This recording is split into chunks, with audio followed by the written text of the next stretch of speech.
हम बात कर रहे हैं पाकिस्तान के इक़्तिसादी सूरत हाल पे और बात बहुत गर्मा गर्म हो गई है। जी शबर साहब, हम बात कर रहे हैं क्या टैक्स बढ़ाए बग़ैर हम आवाम की खिदमत कर सकते हैं इस सारी सूरत हाल? यस, 100%।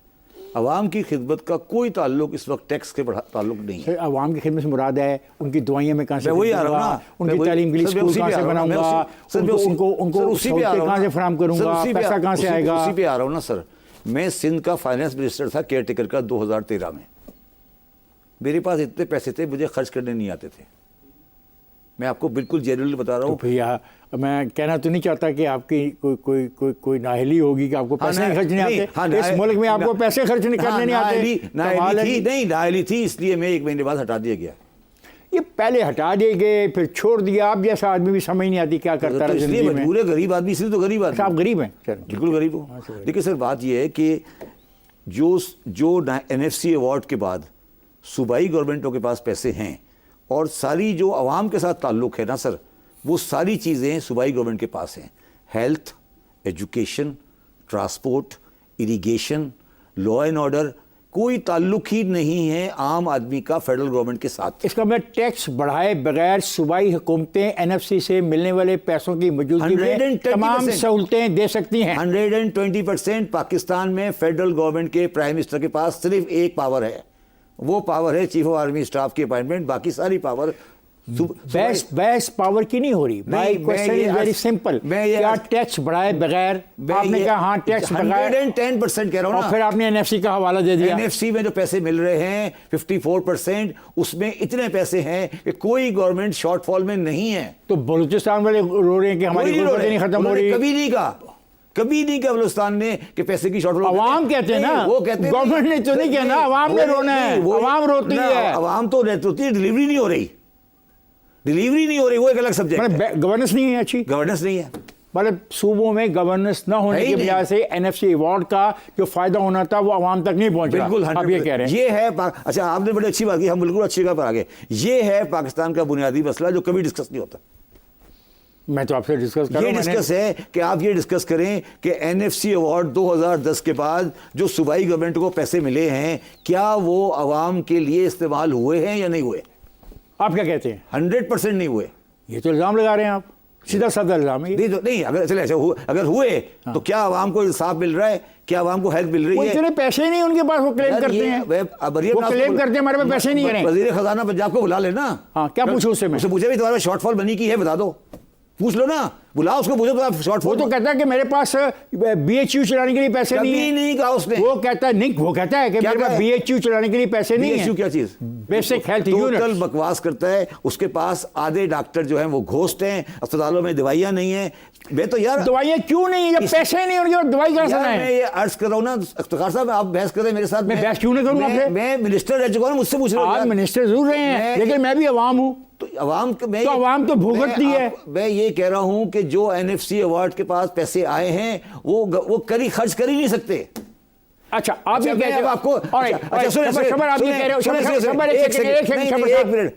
एक सेकंड, आप ये कहना चाह रहे हो कि टैक्स लगाने की कोई जरूरत नहीं है, NFC अवार्ड इज सफिशिएंट। मैं एक वाकया सुनाता हूं, खत्म हो जाएगा।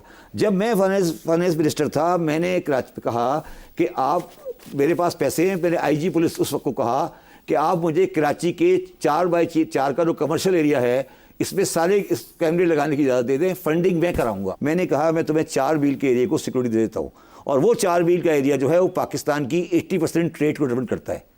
मैंने पुलिस वाले को कहा मैं पैसे देता हूँ। तो फिर क्या हुआ? उन्होंने कहा हमें नहीं चाहिए। क्यों? इसलिए नहीं चाहिए कि बाजार वाले जो स्मगल सामान बेचते हैं, जो अवान ट्रांसफर का सामान बेचते हैं, हम किसी और जगह चलेंगे। अब बात यार मेरी बात ही मैं बात समझ रहा हूँ, आपको समझ ही नहीं आ रही है।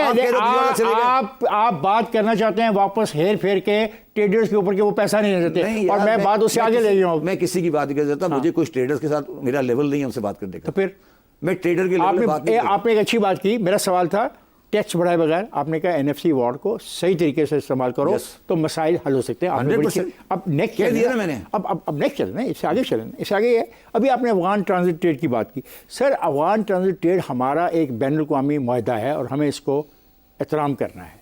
इसमें खराबी क्या है जो आप निशानदेही करते हैं?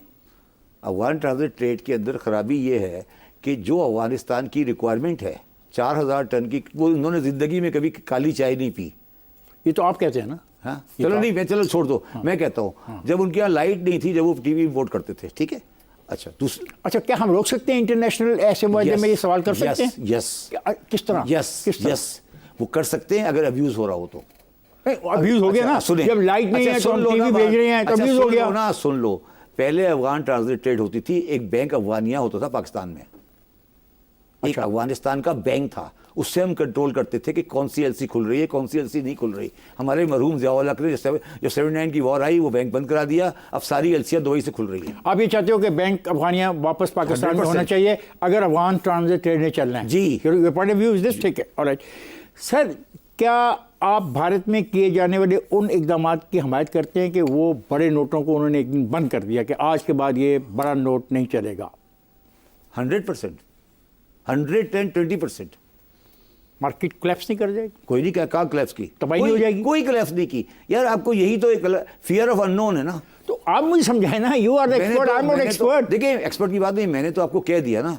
मैंने आपको ये कहा कि पाकिस्तान में इस वक्त 9,500 ट्रिलियन का कैश इन हैंड सर्कुलेशन में है। वो तो ब्लैक मनी की बात कर रहे हैं। नहीं, टोटल 9,500 का नोट सर्कुलेशन में है। क्या करें? अगर ये जो मैंने मिसाल दी है, अगर हम इस पे अमल करें तो इसका फायदा क्या होगा? मेरी बात सुन लो, इस वक्त 9,500 trillion cash in hand available है पाकिस्तान में। फायदा क्या होगा?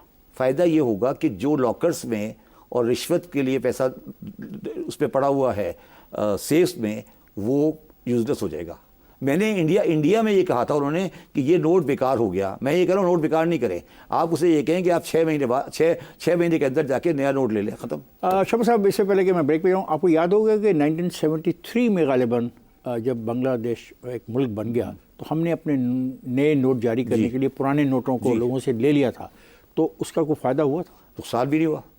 तो हम नुकसान भी नहीं हुआ ना। अगर हम ये बड़े बड़े नोटों को कल परसों एक क्लब से निकल रहा था तो एक खातून मेरे पास आई, मुझे कहने लगी, शब्बर साहब आप नोट बंद करने की बात करते रहते हैं, वो सुना है दोबारा कहानी शुरू हो गई है। मैंने कहा अल्लाह करे हो जाए पूरी।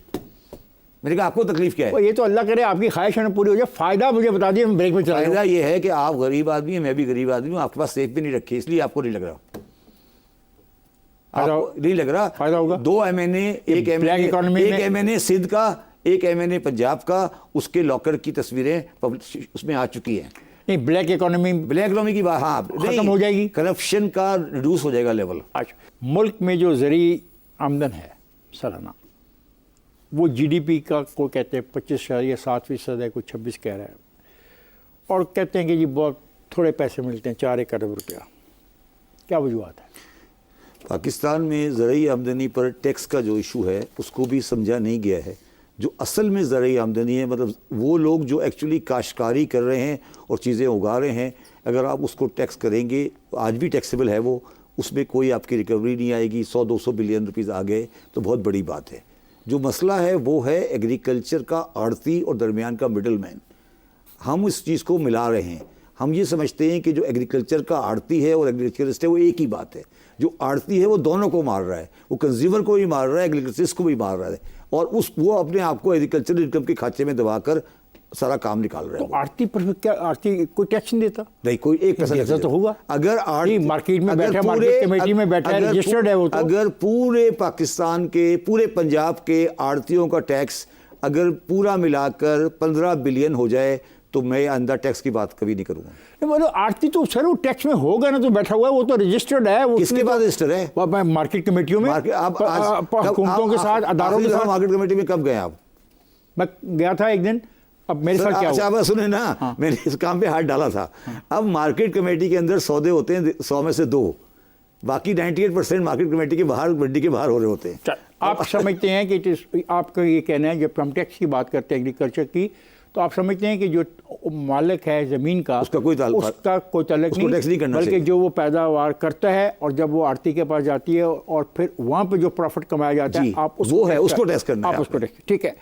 आप सर बोले कि GDP में जो चौथा बड़ा हम शराकतदार देखते हैं, वो देखते हैं होलसेल और ट्रेड है। उसके बारे में तो आप कहते हैं कि बहुत मुश्किल है, वो तो आपको भी धमकी देगा कि मैं देखूंगा कैसे पैसे उसने ले लेते हैं। नहीं, धमकी मुझे मेरे अफसर में नहीं दी थी, ISI के ऑफिस में दी थी। आप वहाँ पे क्या कर रहे थे? जी आप आईएसआई के ऑफिस में क्या उन्होंने करते बुलाया हैं? था मुझे, आईएसआई वालों ने। क्या क्या मसला क्या आ गया था? कि जब मेरे ज़माने में आपको याद नहीं इन्होंने धरना दिया था दुकानदारों ने, जब मैंने सेट लगाया था इनके वर्क, तो वो ये लॉ एंड ऑर्डर का मसला खड़ा हो गया, तो मुझे आपारा बुलाया गया, मैं वहाँ गया, मुझे उन्होंने बिठा दिया कमरे में। उन्होंने कहा जी ये हम देते 1% टैक्स, शब्बर साहब 40% मांग रहे हैं, ये तो हम नहीं दे सकते, आपकी मर्जी है, जो करना है कर ले। उन्होंने कहा शब्बर साहब जरा हाथ ख़त्म करें इसको भी, अभी ये लॉ एंड ऑर्डर का मसला पैदा हो जाएगा। सही, लॉ एंड ऑर्डर का मसला जब भी पैदा होगा तो ये अच्छा सुने ना, उसके बाद क्या हुआ कि एक रिटायर्ड जनरल साहब आ गए, उन्होंने मुझे कहा सर शब्बर साहब मुझे ये दे दें काम। मैंने कहा क्या करें, क्या किस तरह करें? आउटसोर्स चाहते होंगे? हाँ कर दे तो आप आउटसोर्स क्या करें? उन्होंने कहा सर मैं इस तरह करूंगा, मैं सौदा करूंगा जाके हाल रोड से कि यार इस साल 3 करोड़ दे दो। अच्छा शब्बर साहब मुझे ये बताएं, स्मगल्ड आइटम आपके हर मोहल्ले, गली और हर बड़े डिपार्टमेंटल स्टोर में मौजूद है। एक कानून होता था जब हम नौजवान थे, अब तो खैर हम भी बूढ़े हो गए, कि स्मगल आइटम इस तरह ओपनली नहीं बेची जाती थी। अब क्या हुआ? इसकी 2 वजूहत है। हमने इस जो एनफोर्समेंट ऑफ कस्टम है ये ख़त्म कर दी। अब जाके कस्टम वाला छापा बाज़ार में नहीं डाल सकता, पहली बात। दूसरी बात ये किसने फैसला किया? हाँ, ये पाकिस्तान गवर्नमेंट ने फैसला किया, हुक्मरानों ने। हाँ हुक्मरानों, मुंतखब नुमाइंदों ने। मुंतखब नुमाइंदों ने। तो वो स्मगलिंग के शरीक है? शरीक है, बिल्कुल शरीक है, बिल्कुल 100% शरीक है। चलो उसको छोड़ें यार। क्यों छोड़ूं सर? 40 टन सोना आता है पाकिस्तान में हर साल, नया ऐड होता है। 1 टन भी आपको कैसे पता है? आप जाके, इसलिए कि जो आप बाजार में जाए वो नया सोना मिलता है ना बाजार में। हाँ। मिल रहा है ना आज। हाँ तो किसी कानूनी तरीके से आता होगा, चेक कर लो ना स्टेट बैंक से। आप क्या कहते हो? मैं बता रहा हूँ ना, मैंने बता तो रहा हूँ तुम्हें। हाँ। कि 1 टन भी इंपोर्ट नहीं हुआ कभी। सर आप क्या बातें कर रहे हैं? आप सुधार के बाद चले चेयरमैन थे अबीआर के आप? जी क्या कर लिया? सुन लो आपने ना क्या बात। कर लिया? आप सुनो ना, उससे बोलो, ज्वेलर को बोलो कि तुम टैक्स दो। वो कहता सर मैंने सोना बेचा ही नहीं है, ये तो आपकी खाला आई थी, वो मैंने दोबारा बना के दिया इसको। तो फिर आपने कैसे अंदाजा लगा लिया ये मुझे बता रहे हैं? भाई मैं 40 टन का ये बता रहा हूँ कि पाकिस्तान की मार्केटें, सराफा बाजार में जाओ, गोल्ड की बार मिलती हैं, कितनी नई बार आई हैं, सबको पता है ना। बता तो रहा हूँ, समझा रहा हूँ। 40 टन के करीब मार्केट है। इंडिया में ये हाल था। तो पैसे दिए होंगे उन्होंने कुछ यार इंडिया में कागजों में पैसे दिए होंगे कुछ। सुन लो ना, इंडिया में भी ये हाल था। इंडिया ने जब मनमोहन सिंह की रिफॉर्म आई तो उन्होंने इसको बंद कर दिया और गोल्ड की इंपोर्ट अलाउ कर दी। आप भी अलाउ कर दें तो फायदा क्या हुआ? यार, ये स्मगलिंग खत्म हो जाएगी। अच्छा चले सर, एक रिसर्च पेपर हम पिछले दिनों देख रहे थे, उसमें कहते हैं कि एफबीआर का जो इदारा है, करप्शन जो है इस मुल्क में, ये दूसरे नंबर पे आता है। जी बिल्कुल सही है। पहले पे कौन आता है? पढ़ा नहीं मैंने। तो ठीक है, चले, अच्छा चले, सही है। अच्छा मुझे एक बात बताओ, ये जो एफबीआर के 23,000 एम्प्लाई हैं, ये कोई जन्नत से उतरे हैं, फरिश्ते हैं? तो आप जब पाकिस्तान के माशरे के हर इलाके में करप्शन है, पुलिस में है, एजुकेशन में है, हर जगह करप्शन है, तो आप ये अज्यूम कर रहे हो कि एफबीआर का 23,000 एम्प्लाई है, ये बिल्कुल फरिश्तों की तरह काम करेगा? पहले सवाल ही पैदा होता है कि आप जब इतना अर्सा रहे तो आपने कितने लोगों को निकाल दिया? मैं निकालने की जरूरत ही नहीं, निकालने का फायदा क्या है? मैं उसके निकाल के दूसरा आदमी वही रखूंगा ना जी। तो आप कह रहे हैं कि आप उनको निकाल देंगे तो और वैसे लोग आ जाएंगे? सर जब मैं चेयरमैन एफबीआर बन के गया, अगर उससे पहले आप इमरान खान के बयान देखें, वो ये कहता था एफबीआर को बंद कर दो। उसने मुझे एक्चुअली ये इंस्ट्रक्शन दी थी। तो मुतबादल क्या बताया था? उसने कहा इसको और एक एजेंसी नहीं बनाओ, उनको खत्म कर दो, फारिग कर दो। मुतबादल भी तो बताया होगा ना, कैसे क्या करें? नई एजेंसी बनाए, उसका नाम पाकिस्तान रेवेन्यू सर्विस बनाए। ये बार बार आप पब्लिकली उसने टीवी पे कहा था, ठीक है। मैंने कहा सर ये नहीं करे। उसके बाद मैंने इमरान सर ये मामला ये कि आप बात। एक ऐसे आदमी हैं जिसके जिम्मे 9 अरब रुपए की टैक्स वसूली की जिम्मेदारी थी और वो अपने बंदे नहीं निकाल सका। नहीं, मेरी बात सुन लो ना, सुन लो पूरी बात। हाँ, सुन लो ना। मैंने एफबीआर में इमरान खान और आपके इदारों के साथ, सरबराह के साथ मिलकर एक पॉलिसी प्लान दिया कि मेरे पास 23,000 आदमी हैं, इनमें से 15,000 आदमी का कोई काम नहीं है और ये टोटली करप्ट है। आप मुझे 15,000 आदमी को रिटायर करने की नहीं, सिर्फ ये कह दे कि इजाज़त दे दे कि वो घर बैठ जाए, मैं 6,000 आदमी से काम चला के एफबीआर आपको सही करके दे देता हूँ। अच्छा, ये समरी अप्रूव हो गई। फिर क्या हुआ? फिर क्या हुआ कि इमरान खान के जो लोग सिविल एडमिनिस्ट्रेशन का काम कर रहे थे, उन्होंने कहा सर ये तो पूरी सिस्टम ब्यूरोक्रेसी हिल जाएगी, शब्बर को रोक लें। शब्बर ब्यूरोक्रेसी के खिलाफ है नहीं, ज़हनी तौर पे, आप बताएं। नजरियाती तौर पे। 15,000 नहीं, मेरे खिलाफ नहीं हूँ, मेरे नाना ब्यूरोक्रेट थे, मैं ब्यूरोक्रेसी के खिलाफ हूँ। अच्छा, आइए